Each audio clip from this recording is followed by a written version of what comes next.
an exciting time of the year, isn't it? Oh, it is super exciting. You know, you look at those things under the tree. Yeah. And you know what you think to yourself? Every single one of those things started out in somebody's mind, right? Yeah, That little toy tricycle under the tree over there. Somebody said, you know what? I think I could invent something with 3 wheels that little children could ride. And there you go. And then you have that, and then it evolves throughout the course of time. You look down at your clothing, right? Mm-hmm. That started out in somebody's mind, and that person had a pencil and a piece of paper and sketched it out and designed it, right? Exactly. Now, we all know this. I'm not telling you anything new, but how many times have you actually met one of those minds? We met one of those minds up in New York. Yeah, we sure and she's did. on the phone. Elesia Carey is on the phone. We got to meet Elesia. She showed us some of her fashion. She had this beautiful winter coat that she was wearing, that she designed, that came out of her mind and onto her body. Excellent. Yes. That never happens to me, Robin. Elesia, good morning, Elesia. How you doing? I'm doing excellent. Good morning, Robin. Good morning, Larry. Oh, my gosh. For the listeners, let me tell you something. We had one of the most enjoyable afternoons with Elesia. We were at this little coffee shop in the... What was that place? That was a mall or something, right? Yeah, Time Warner Center. It's a big place, actually. Time Warner Center Mall. Yeah. Well, I meant the coffee shop was little. The mall was big. I didn't see anything. I just saw you. You were so beautiful. Beautiful, ladies and gentlemen. I mean, to beautiful, like in the normal sense, but on the inside also. You're just such a lovely lady. Well, you started off my Monday morning blush, but let me just say that I had an enjoyable time as well. It was just, we were just talking. I think we could have talked all night. Yeah. So it was wonderful to meet you guys and have great conversation. And I'm so sorry that my statue was so embarrassing. I have a statue downstairs in that mall. It's tiny. She's a naked guy. Yeah. So how is everything? What has anything happened new since we saw you about a week ago now? Right, a week and a half maybe. Yeah, well, everything is new. It's Christmas, you know what I mean? So what's new is you turn to thoughts of just family and friends and reflection. And also for me, I don't know, I was actually talking to somebody at my church yesterday, and one of the things that we mentioned is, for some reason, I don't know about you guys, but whenever I see Christmas lights, it does something to me. It's one of my little things, and so when I see the Christmas lights, it just makes me feel happy. It brings a new level of happiness for me when I see Christmas lights. You know, I appreciate what you're saying, and that's why we went to New York the week we did, and it was so nice to have you as part of our visit there. But I want to tell you something that happened after we visited you while we were still in New York. You raised my awareness of the importance of fashion, especially in that city. I mean, everywhere I looked, I said, that could be Elesia. That could be Elesia. I mean, you are in the city where, I mean, you're in the perfect place. Well, it's a big apple, but I got to tell you something. I agree 100%. I'm also, you mentioned, and I thank you for that, because I'm very humbled to hear when my name is out there saying that I'm a designer, because sometimes it's still sometimes a very something that I have to grasp. But anyways, I thank you for that compliment. But the other thing that I want to let you know is I'm also I look at everybody. My eye is always going, whether it's on the subway, whether it's having dinner, whether it's walking down the street. New York is a runway. It is, or the world is a runway. I'm always looking at how people put themselves together, because that's a reflection of the thought, that process that's going on in their mind, what they think of themselves. And I can see a little glimpse of their personality. Every outfit has a telltale sign for me. And then not just the outfits, but the accessories as well. I mean, purses say so much about the individual. Absolutely. We talked, I think, purses for me are anchor pieces. They are like a coat and shoes and a bag. I think you can do budget on any other things, but those 3 pieces are anchors, and especially women, Robin, you know that. Mm-hmm. Men, not so much, but women, we truly, we have a thing about our purses. We treat them almost like children. You know, they are, exactly. They are part of our... I've noticed this, actually, yeah. I have noticed this. It's an important part of your presence. I mean, we broadcast from a mall also. Mm-hmm. I will tell you that the grilled cheese sandwiches in this mall are nowhere near as good as the ones up there. Those are some good grilled cheese sandwiches. I told you. So can our listeners, this is what I wanted to ask you, can our listeners actually buy some of your fashion right now, or is it not available online?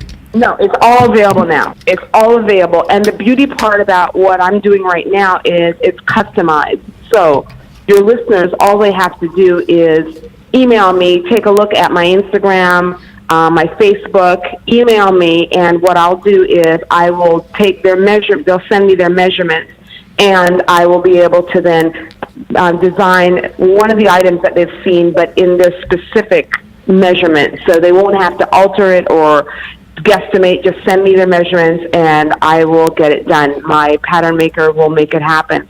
And also, when it comes to the bags, which are my anchors, if you will, of my my line, they're also customized, which is wonderful. Again, you can customize any color leather outside, any color, and you can also customize any interior silk lining that you would like. So really, you're owning your own, if you will, work of art. It's unique to you and the order that you place.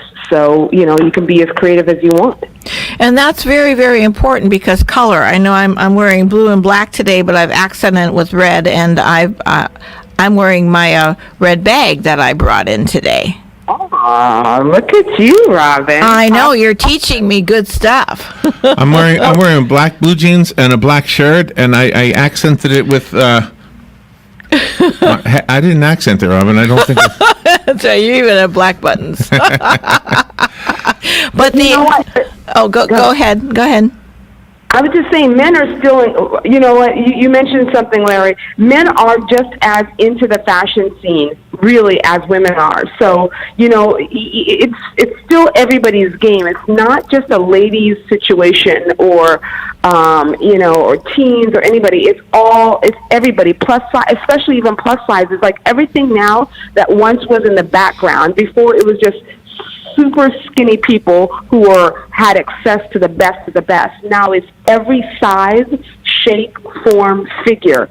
Every silhouette has the opportunity to dress and look like what's on the runway. And that's as it should be, because everybody has their own personality, and we all are valuable human beings. Correct. And you shouldn't have to be a zero to wear a couture design. I've never met any other fashion designer. You're my first and only, and you could actually be a model of your own fashions. Oh yeah, for sure. I actually, and I thank you for that. But that's why that's why I'm on a New York diet. No, I'm being honest. I was telling Robin and Larry that. One of the things that you do as a designer is you should be wearing your own stuff, hopefully, if you can. So I am my own model, and yes, I get a lot of people who see me now, and whether it's my bag or it's my coats, and they're very, because right now you got to wear a coat because it's cold out. They're always saying, I love your coat, I love your design, and what have you, and I will thank them for the compliment and let them know where they can get it. So yes, it is. I do try to pay homage to my own collection. And the coat was really outstanding because it's very tailored. It had pleats in it. It had darts. And I just love the way clothing looks when it's form-fitted the way you do it. I mean, so many clothing today don't have the darts and the accents that really make the human body look desirable. Exactly, and especially, Robin, my biggest pet peeve, and that's how Larry, we're going back to your invention situation. My biggest pet peeve, I love coats, is that I always felt coats made women look basically always 9 months pregnant. I always felt that the coats while they performed a function to keep you warm, the other function, which is to kind of make you look stylish, I always thought that they felt short on that.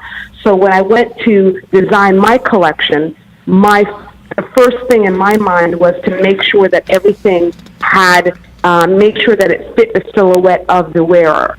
So that's why the coat the Elesia coat that you're mentioning that you saw, the Elesia tweed coat, I wanted to make sure that it fit the function, it fit the shape of everybody's silhouette, so it looks like you're actually wearing a dress. It fits the body so well that it looks like it's right next to you on your skin, but yet it's not tight. So an individual can see your shape, or you can see your shape, and know that you know what, I'm not bad. It's a Monday, and you're not bad. Exactly. Not bad, you know? No, you're not bad. Pretty good. And you go beyond warms, because I know down here in Florida we can only wear coats X number of days, but it gets to be really, really rainy, and it's you have raincoats too. Exactly. I have the same thing with raincoats. Actually, to be very honest, I started off with a raincoat because I love raincoats. So the first coat that I designed was actually the Elesia raincoat, and the same thing. It fit the form, and that was a really big hit. People really loved seeing a raincoat that you didn't have to belt. And exactly. To create shape. And that's why I said to myself, I wanted to do that. And because of the success with the raincoat, I duplicated it with tweed coat, and as well as a wool and a cashmere coat. So yes, it started. That was the brainchild of, let's be sexy in the rain. Let's do a little singing in the rain situation. Exactly. I love it. So are you like a half a year ahead of the rest of us? Are you designing things for the summer now, while with the rest of us are looking for? Are you really? Yes, I am. Look, I am actually doing I'm doing sketches right now for summer, and looking to. And it's so funny, each designer has a different method, and for me, the creative process sometimes just hits me as I'm walking down. Sometimes it's a full theme, and right now the process for me is ideas are popping in my head, and as they do, I either write it down immediately or when I have time to sketch it. So it is an ongoing process. Sometimes people pick things like the summer garden and use that as their kind of, if you will, their theme. And for me, I'm still sort of necessarily searching for that one theme, but the main theme that I have right now is something that's free-flowing, but yet is, once again, fits to the female form. So I'm using that as my guide. But we're going to see some exciting stuff, and I'm putting that out there to the universe right now. You're going to see some exciting stuff. I've also have another version, the original Carey bag we have up, but I'm also creating a new design for the Carey bag. So I'm going to give you a little sneak update. On the side of it, there's two things that I'm going to be doing. The first one is it's going to be an accordion shape on the side. So the side right now is smooth. Oh, right. I play the accordion. I can't wait to see this. Inspired by Larry. That's it, Larry. It was you. So the side is going to be an accordion kind of design, which I think is going to really speak to a lot of people. And the other thing for men, and this is for you, Larry, I've actually designed a saddlebag, a Carey saddlebag. I need a saddlebag. And the reason why I like it, and the shape is still the same, the U shape is still the same, but I just like a man. It's so manly, a saddlebag. It's just so anyway. So that's the one thing, and then also, and you'll love this, Robin, I designed a purse as well. So nice. I really would love to see the Carey bag shrunk down into a purse size. So that's one of the three things that just sort of have come into my mind. So I'm sharing with you guys now. The only person that's seen it is my sketch pad. So you guys are you're getting the actually breaking news. And that's really, really amazing, because purses, no matter how big I have my purse, it's never big enough, and I love that accordion feel, but I also love the dainty look as well. So sometimes I don't want to carry a huge over-the-shoulder bag. I want something a little smaller in your hand. Yes. So you're going to love this. This is going to be you can carry it as a wallet, or you can just carry it as a clutch. So yes, it's I think everybody's going to like this. And it goes to the theme, and right now I'm looking to branch out in terms of, as you know, get celebrities and big names to carry it. So you see a lot of people going to different events. Oh, yes. And carrying the clutches. And actually, one more thing, which I do want to announce right now while we're talking, because it is, I saw it in my mind, is the Carey coat. I've decided to also make it into a duster.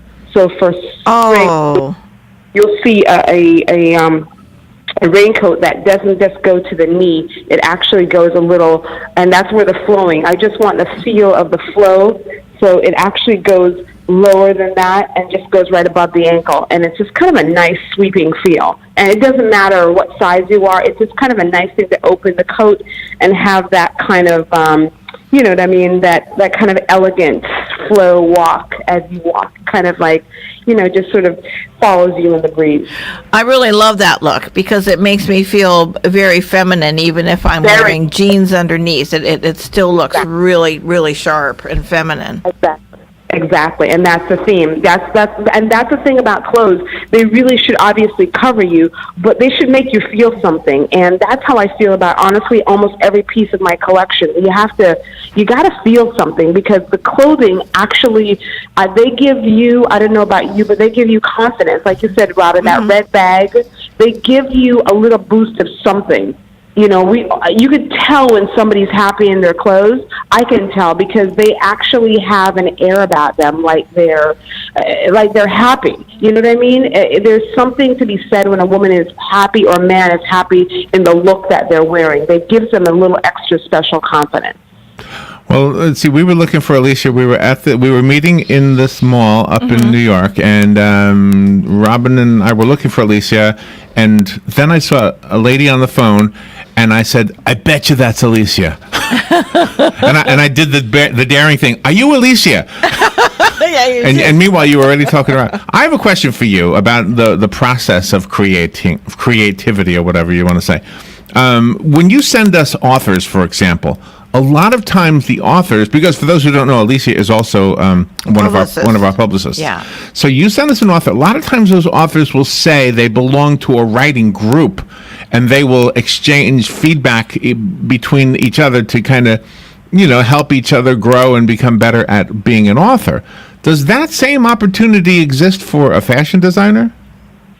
In some aspects it does, but I have to say, to be very honest, for me, I'm not speaking for others, but for me, the creative process almost seems like a painter.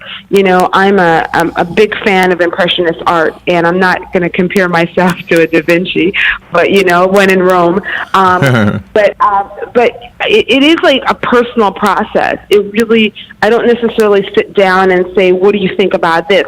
But I have to tell you this, that when I do make something and the reaction is an amazing or good reaction, I was blown away. The first time somebody made a positive comment about something that I designed, I felt so elated. So for me, it's personal, but yet when you birth the design and it actually comes from paper onto picking out the fabric, I get excited after it's being created and it's being worn on somebody or somebody likes it.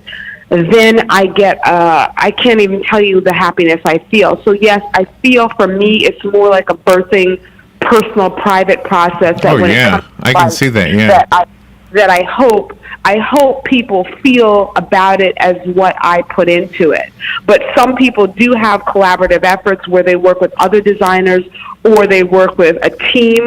Like, you know, bigger houses have a team that come together and they share ideas, and out of that idea comes, you know, a finished product. For a single-owned designer like myself, most of the birthing process does come really from within us, and then from that we might ask, and I have asked, what do you think about this, and find out, you know, if people have their thoughts. Elesia Carey is our guest, and Couture by Elesia is her brand name. She's a fashion designer, a very, very talented fashion designer. She is a smart lady, and Robin and I had the opportunity. It was a real treat to be able to meet with Elesia up in New York last week when we went there. And everybody needs a break. And so I want to ask our listeners, some of you are friends with some famous people who might appear on talk shows. Maybe you could show them this video that we're doing right now, the interview, because I've been putting pictures from your Facebook page, Elesia, up on the podcast, so it'll be there. And please share it with somebody who might show up on a talk show. Anybody know anybody who does this kind of thing? Yeah, right. I don't mean on the Larry and Robin talk show. This isn't what we want. We want Jimmy Fallon or one of them. Okay. Yeah, exactly. And then we want Jimmy Fallon to say, "Oh, that's a nice coat. Oh, it's Couture by Elesia." Yeah, exactly. Because you need that break. We really need somebody to kind of help you take the next step. Oh, you guys are just amazing. I didn't expect that this morning. I thought we were just going to be talking about holiday fashions, but you guys have given me a gift. First of all, the gift of friendship, which I'm grateful, and then you've given me this huge gift by making this about me and my coat, and then you give me another gift by asking for help. So you guys have given me a Christmas present that I will never, ever forget. You that's sweet. At least, can I ask a question? In the world of fur, it seems like I love the look of fur, but of course, fur is taboo now. But you've got a design that's like is it faux fur? Is that how you pronounce it? Faux fur? No, all the stuff that I have is actually is real. I know fur is taboo, but I've accented it. There's I'm not sure which one you're looking at, but there is a wrap. There's a wrap that you can put around your collar of your coat. Oh, I'm looking at it. Yeah, and that's is that you in the picture? Let me find that picture. Yeah, that's actually me in the picture. I tried to crop it out, but that is me in the picture wearing that. On the manhole cover. You're standing on the manhole cover? Yes, that's me. Yeah. Very artsy. I love that. Yeah. Thank you. But fur is, to be very honest, fur has gone full circle. Fur has been taboo, then it was just faux fur, and now it's faux, and now it's real fur. For me personally, accents of real fur I like, so I don't have a problem with it. And to be very honest, I don't think anybody has. And these days, you really can't tell the difference sometimes between faux and real. So it doesn't have that kind of stigma, or people are not, looking at me on the elevator kind of weird or anything like that. I'm just like, "Hi, how are you doing?" I'm sure they're looking at the coat, not the fur. Yeah. And your coats are absolutely amazing. I love feeling very feminine and feeling like a woman, and you really do accomplish that with your fashions, all of them, even the bags. Oh, you guys are, stop it. Santa's come real early, and he's you know what? I have been good this year. I'm going to claim it. I have been good. There you go. You have to stand up. Whatever blessings I'm getting through this interview, I'm going to thank you guys. I have been pretty good this year. I've eaten my vegetables. I've helped some people across the way. I've volunteered at my church. I think I'm doing good. And you took your time out of your busy schedule to spend a few hours with Robin and I, and I'm telling you, it was a real treat for us. Thank you for doing that. Elesia, before we run out of time, give people a way to contact you. I know Facebook and what's it called again? Instagram. Yeah, I know those are the two. And they look for Couture by Elesia, right? That's the actual name they look for? Okay.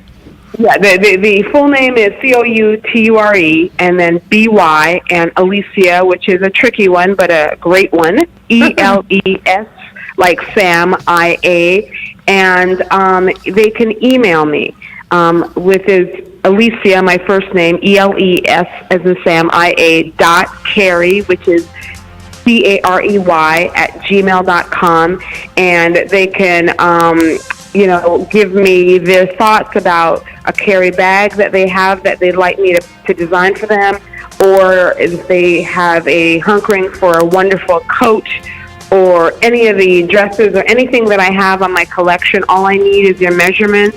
We'll make it happen. We'll send it to you Thank just you. in time for Christmas, and everybody will be happy. Alicia, thank you so much. We love you. Thank you for what you do.